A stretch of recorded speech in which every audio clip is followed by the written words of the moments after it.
बीते दिनों रहिका थाना क्षेत्र के रहिका विद्यापति चौक पर परिषद क्षेत्र संख्या 24 की प्रतिनिधि मधु राय व उनके भाई जो झारखंड में एएसआई के पद पर प्रतिनियुक्त हैं, उनके ऊपर जानलेवा हमला किया गया था। वहीं इसको लेकर रहिका थाना में प्राथमिकी भी दर्ज की गई। मौके पर स्थानीय विधायक हरिभूषण ठाकुर बचौल पीड़ित मधु राय व उनके परिवार वालों से मिले। आइए हम आपको दिखाते हैं हमारे संवाददाता नीतीश झा की यह खास रिपोर्ट।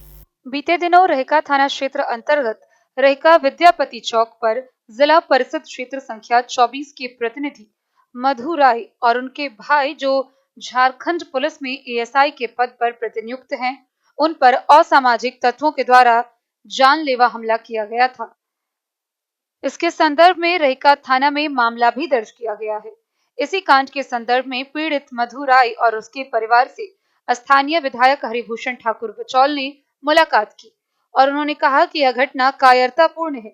उन्होंने प्रशासन से दोषी पर कठोर कार्रवाई करने की मांग की। नमस्कार, मेरा नाम है नीतीश झा। आप देख रहे हैं डेन न्यूज मधुबनी से। बीते दिनों रहिका थाना अंतर्गत जिला परिषद सदस्य के जो प्रतिनिधि हैं मधु राय, क्षेत्र संख्या 24, उन पे जानलेवा हमला होता है। कांड संख्या 232/24 का जिक्र करें तो इनके द्वारा आरोप लगाया जाता है कि कुछ समाज के लोग इन पे और इनके भाई पे, जो कि वर्तमान में झारखंड पुलिस में एएसआई के पद पर कार्यरत हैं, उन पे हमला करते हैं और ये लोग बाल बाल बचते हैं। पूरा मामला क्या था, क्योंकि अभी कुछ देर पहले भाजपा के फायर ब्रांड नेता बिस्फी के विधायक हरिभूषण ठाकुर उर्फ बचौल साहब आए हुए थे। मामला कुछ न कुछ बड़ा है। विशेष क्या हुआ था उस रात आखिर वजह क्या थी और इनका प्रशासन की तरफ से कैसा सहयोग रहा, जन समुदाय की तरफ से कैसा सहयोग रहा, इन सभी बातों पे विस्तार से चर्चा होगी। सबसे पहले मधु साहब, हम आपसे ये जानना चाहेंगे आखिर क्या हुआ था। आप एक क्षेत्र संख्या 24 के आप जिला परिषद प्रतिनिधि हैं। आप पे जिम्मा होता है कि शांति व्यवस्था कायम करने का, आप पे जिम्मा होता है कि पब्लिक को गेट टुगेदर करके एक शांति में ढालने का, लेकिन उसके बावजूद आप पे ही हमला हो जाता है। क्या इसकी वजह रही है? देखिए, सबसे पहले तो आपके चैनल को हम धन्यवाद देते हैं जो मेरे घर तक आकर के हमारे साथ जो घटना हुआ है उसको आप अपने चैनल पर उतार करके पूरी जनता के बीच में लाए, इसके लिए बहुत बहुत धन्यवाद। देखिए, ये घटना 24 तारीख को रात के करीब 9:15 का घटना है। रहिका विद्यापति चौक, बजरंगबली मंदिर के सामने ब्लॉक चौक के पास। खास करके रहिका का जो चौक है, यह चौक एक सब चीज़ से वहाँ पे हर चीज़, यह हम वहाँ पे अपने घर से होते हुए और ठीक रहिका थाना पर से ही कुछ काम था ब्राव से, उनसे मिल करके हम रहिका चौक पे ही गए थे। रहिका चौक पे पहुँचते ही एक पान दुकान पे अपने कार से थे, हम कार को लगा करके अकेले थे और हम पान खाने के लिए रुके, वहाँ पान खा रहे थे। उसी बीच कुछ रहिका समाज में दारू माफिया कहिए या जो बैड एलिमेंट के लोग हैं, लड़का हैं 14 वर्ष से लेकर के 28-30 वर्ष के लड़का लोग, उसमें सबसे सरगना जो है, जो 2-3 है उनका नाम हम चेहरा से जानते हैं, नाम एफआईआर में दर्ज है। वो अपाची गाड़ी से आते हैं और पान दुकान पर लगाते ही हम पर हमला करते हैं, गाली पड़ते हुए हमला करते हैं और तुरंत उनका संख्या जो है फिर 10-5 ऐसे करके बढ़ते बढ़ते 40-50 के संख्या में वो लोग हो जाते हैं और हम वो खींच करके उस दुकान से बीच चौक पे मारने पीटने गोल करने में लग जाते हैं। माने सब चीज़ से उनके पास हथियार भी था, उनके पास लाठी भी था, उनके पास रड वगैरह भी था।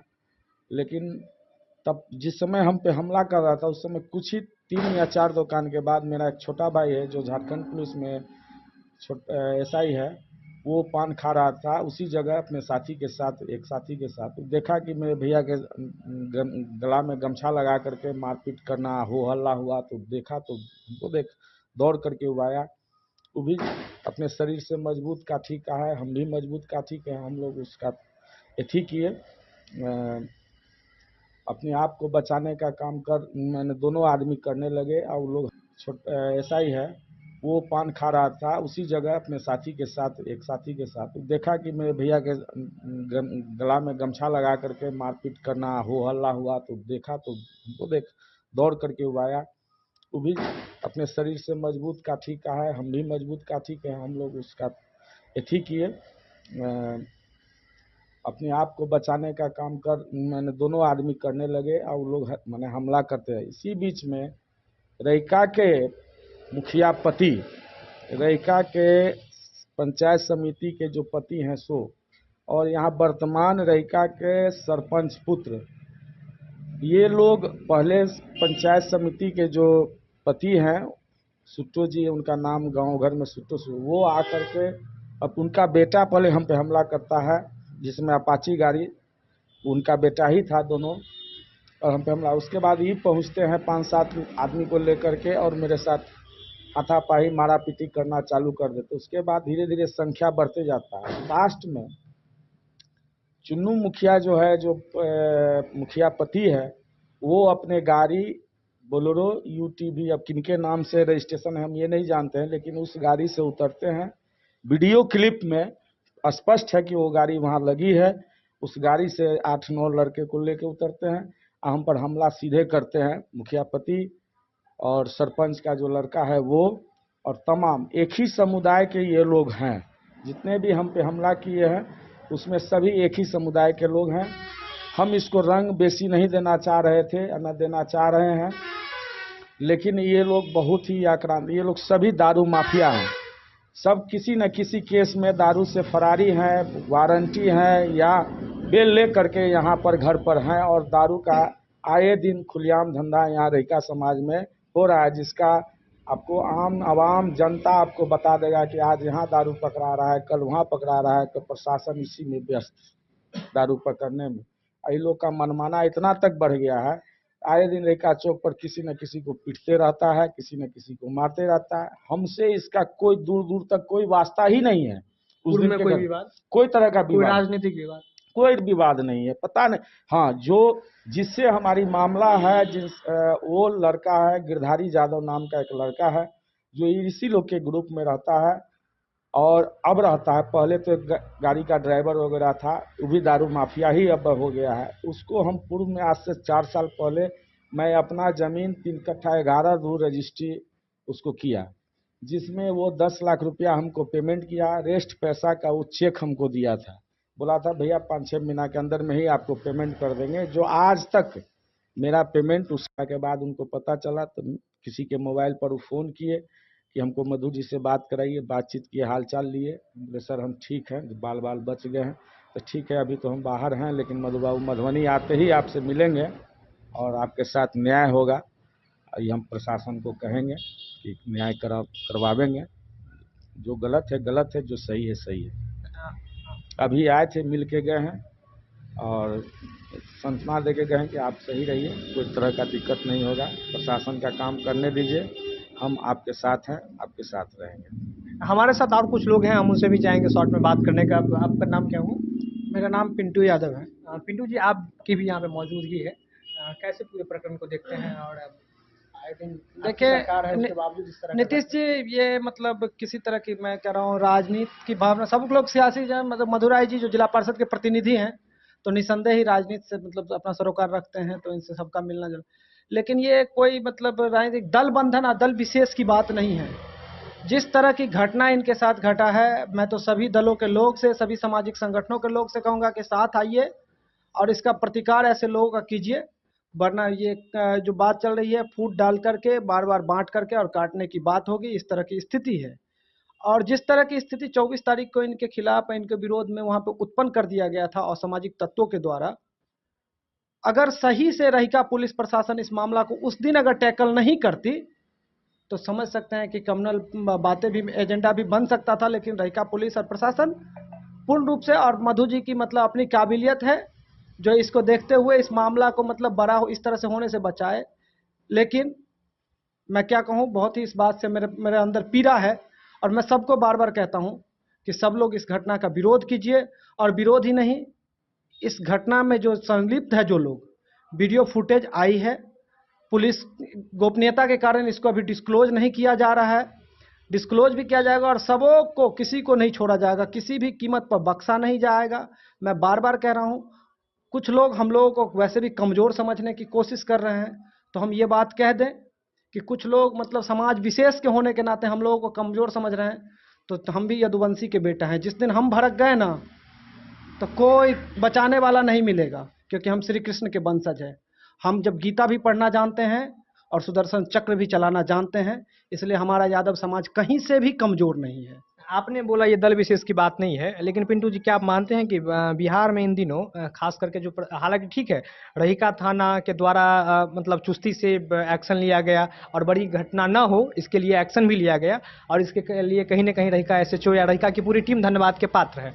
लेकिन बिहार भाजपा के वरिष्ठ सांसद, पूर्व लोकसभा के जो सदस्य रह चुके हैं, हुकुमदेव नारायण यादव, उनका एक स्टेटमेंट आता है कि आजकल अधिकारी भी नहीं सुनते हैं। क्या आप इस बात से सहमत हैं कि बिहार में इन दिनों जो कानून की जो व्यवस्था है उसमें कहीं ना कहीं अपराधी का मनोबल बढ़ता जा रहा है? और दूसरी बात कि अब तक मेरी जानकारी के अनुसार गृह मंत्रालय नीतीश बाबू अपने पास रखे हुए हैं। कहीं ना कहीं आप मधुबनी की बात करें, बेगूसराय की बात करें, मुंगेर की बात करें, दरभंगा की बात करें, नॉर्थ मिथिला की आप बात करें, कहीं ना कहीं इसमें उनसे संभल नहीं पा रहा है, क्योंकि सरकार आपकी है, आप उनके साथ देखिए सरकार में हम लोग अलायंस में हैं, तो सामूहिक जिम्मेदारी निश्चित है। और यह भी बात किसी से छुपा नहीं है कि बिहार में क्राइम में जो है हर तरह से मतलब बढ़ गया है, उसको कंट्रोल करने की कोशिश की जा रही है। और जो अधिकारी वाली बात कहे हैं, हुकुमदेव बाबू का लंबा अपना राजनीतिक अनुभव रहा है, राजनीतिक तजुर्बा रहा है, उनके बातों पे हम किसी तरह का टिप्पणी करें तो ये हमें लगता है कि सूर्य को दिया दिखाने के बराबर है। तो हुकुमदेव बाबू के बात पे किसी तरह का टिप्पणी मैं नहीं करना चाहता हूँ। मैं तो बस ये जो घटना इनके साथ हुई, तो मुझे ये डर है कि कल मेरे साथ हो सकता है, परसों राम सागर जी के साथ होता सकता है, कल होकर आपके साथ हो सकता है, किसी के भी साथ हो सकता है। और हर हमेशा मतलब इस तरह की स्थिति नहीं, तो ऐसे लोगों को सज़ा मिलना चाहिए और कठोर सज़ा मिलना चाहिए। रह गई बात, मैं बार बार कह रहा हूँ कि मैं लगातार उस दिन से कुछ लोग यही करके कि मतलब पूरा ग्रुप गुटबाजी कर रहे हैं, एक ग्रुप एक विशेष समुदाय का ग्रुप बना रहे हैं। तो मैं उनको कह रहा हूँ, उस समुदाय में भी बहुत अच्छे लोग हैं, मेरे बहुत सारे मित्र भी हैं ऐसे समुदाय के लोग। तो मैं कह रहा हूँ कि उन सबको समझाया जाए। बाकी फिर वही मैंने फिर कहा कि अगर कोई किसी को अपने समुदाय विशेष पे गुरूर है, तो हम भी यदुवंशी हैं और हम किसी तरह से फिर पीछे हटने वाले नहीं हैं। तब तो फिर हम महाभारत करवाने वाले लोग हैं। देखिए, चूंकि मामला काफ़ी गंभीर है, एक जिला परिषद क्षेत्र संख्या 24 के प्रतिनिधि के साथ अगर इस तरह की घटना घटती है तो कहीं ना कहीं निंदाजनक है। चूंकि आपसी सौहार्द के साथ हम लोग इसी समाज में रहते हैं, लेकिन आए दिन बिहार में हो, मिथिला में हो, जिस तरह से क्राइम का ग्राफ बढ़ रहा है उसमें कहीं ना कहीं बिहार सरकार को भी संज्ञान लेना चाहिए। और सवाल सबसे बड़ा ये होता है कि चूंकि ये इनका स्टेटमेंट है, मधु राय जी का ये स्टेटमेंट है, ये एक पक्ष का बयान है, दूसरा पक्ष का बयान क्या है ये मुझे नहीं पता, क्योंकि मेरे हाथ में भी एफआईआर है और एफआईआर का हवाला देते हुए हम आपको ये रिपोर्ट कर रहे हैं। अब सवाल यहाँ पे ये उठता है कि रहिका में आखिर उस दिन क्या आफत आ गई कि लाइट कट गई। अगर रहिका चौक रोज की तरह 10 बजे तक वहां बाजार लगी रहती है, आखिर उस दिन क्या स्थिति आ गई कि 10 बजे से पहले पूरा मार्केट क्लोज हो गया?